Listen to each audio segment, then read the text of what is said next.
Pois bem, galerinha, ontem à noite eu reassisti ao filme X-Men, o Apocalipse. Eu confesso que eu sempre fui atraído por esse gênero, que é a ficção, que sob o disfarce do espetáculo ensaia ali perguntas metafísicas. E foi justamente numa cena específica que uma reflexão mais funda se abriu diante de mim, porque na primeira vez que eu assisti, confesso que isso me passou de forma despercebida, talvez infundada e superficial.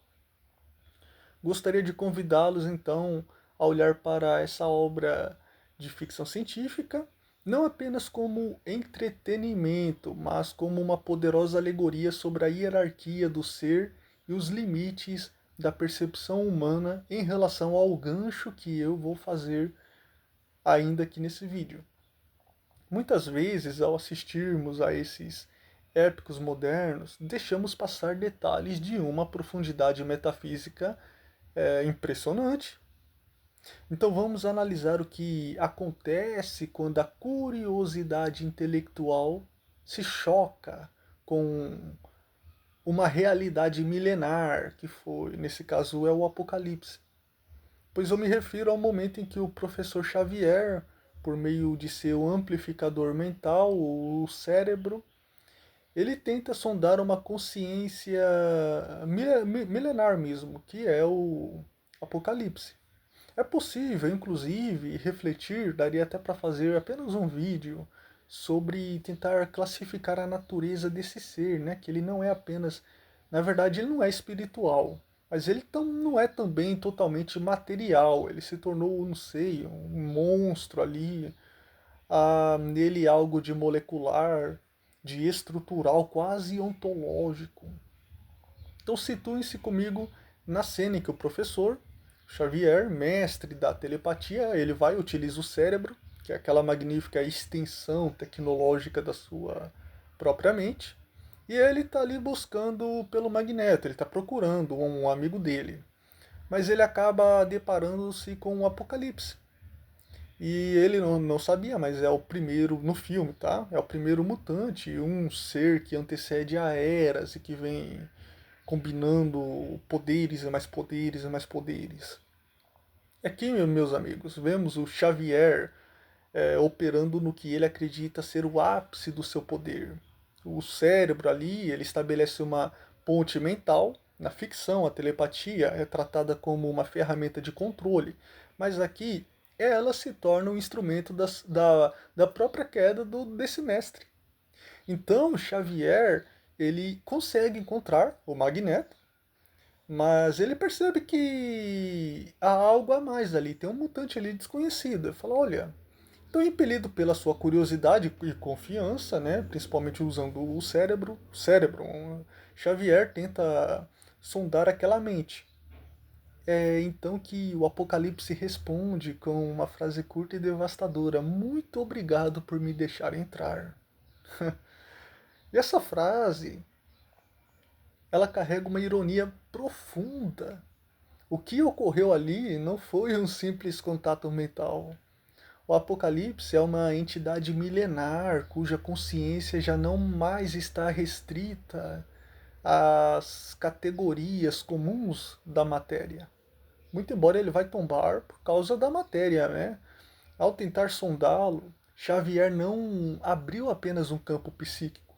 O que ele fez foi, ele abriu uma porta, uma ponte, na verdade, e o Apocalipse utilizou a ponte que ele fez, atravessou pela porta que ele mesmo abriu. É como se um ladrão tentasse assaltar alguém e no fim o ladrão fosse o roubado. E o assaltante final ainda dissesse com serenidade: muito obrigado pelos seus pertences. Eis a ironia. É o caso do Bagulhinho. Pesquisa aí. Roubaram. Ele foi assaltar uma farmácia, roubaram o carro dele. Aí ele tinha uma sacola ali, uns pertences. Outro ladrão veio e roubou até a sacola dele. Nesse universo, o maior sempre subjuga o menor.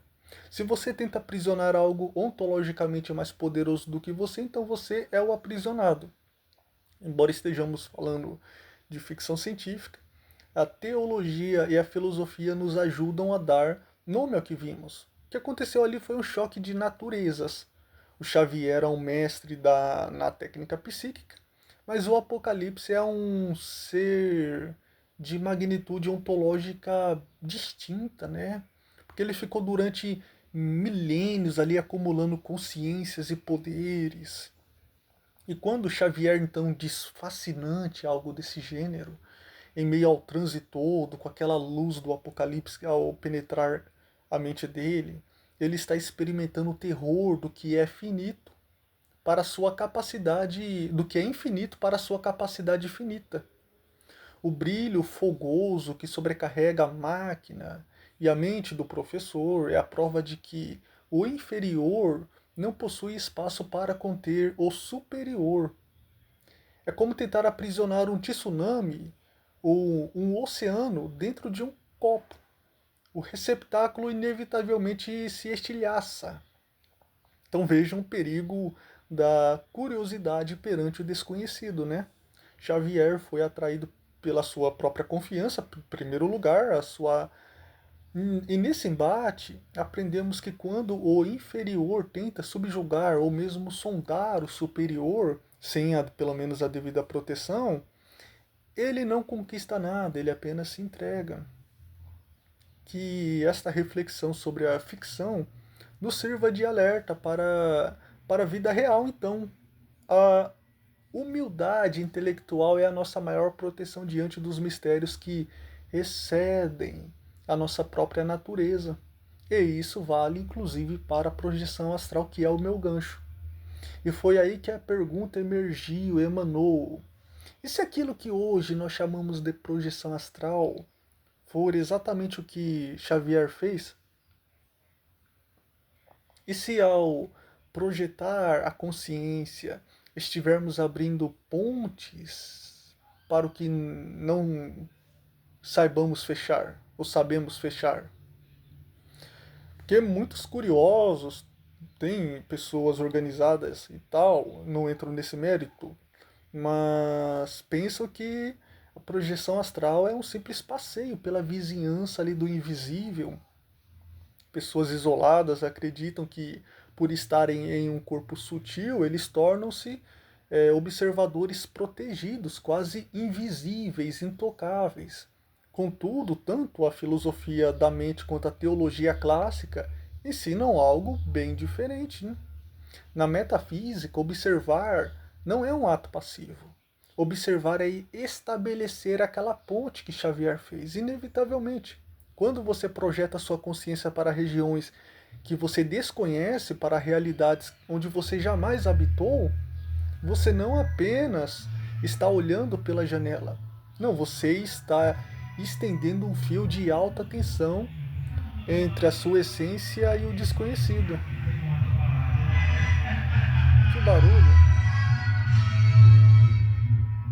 No mundo espiritual, a distância é uma ilusão, onde a mente se fixa, uh, onde a mente se fixa, a presença se manifesta.